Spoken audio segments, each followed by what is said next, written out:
Let me tell you a story about old Salty 65. He's ex-Navy and he's one hell of a guy. You know his stories, they're gonna make you feel alive. So come on and subscribe to old Salty 65. Oh, hi guys, how are you? Yeah, I'm back again. Well, we've been to Penang and we'll move down the coast, Malaysia. I'll never get it right after all these years, I still can't get it right. We went to Kuala Lumpur, and the most impressive thing about Kuala Lumpur that I can remember was the railway station. It was the biggest building in the place back then in those years. Today it's a massive metropolis, but back then it's nothing like today. It was basically just a sailor's drinking run. Anyway, we'll back down, we'll go to Singapore Island. Singapore.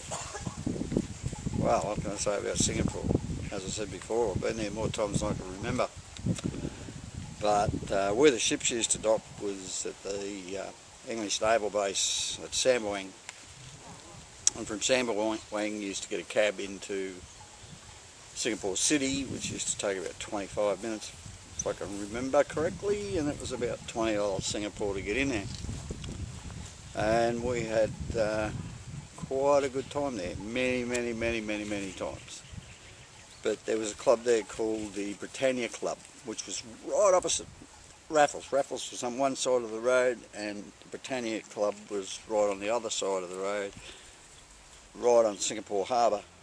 And next door to it was a training base for the Gurkha troops that worked for the British forces. And they used to train in there, these guys, and man, were they deadly. No wonder the Japs were scared of them during the war, because they knew how to fight, those guys. Also from Singapore, I went out to, I had an uncle, I had a couple uncles during the war who never came back.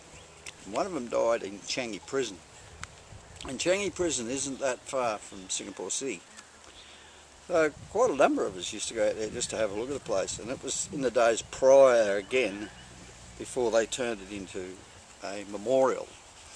And it was pretty run down, overgrown, and you know, it was a disgusting place. I think it would have been a lot worse when the Americans, the Australians, the English and all the other allied forces that were under the Japanese control there would have been absolutely horrendous, because it was pretty rough when we were there.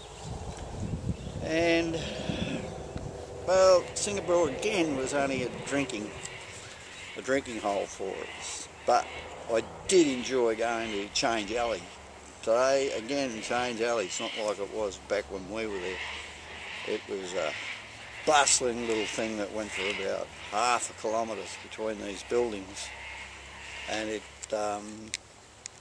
was elbow room only, walking through the place, and there'd be an arm come out from this side and an arm come out from that side, trying to drag into their shops to buy watches and rings and jewellery and shirts and pants and God knows what else, you know. It was just a hive of activity and just a fantastic place to be.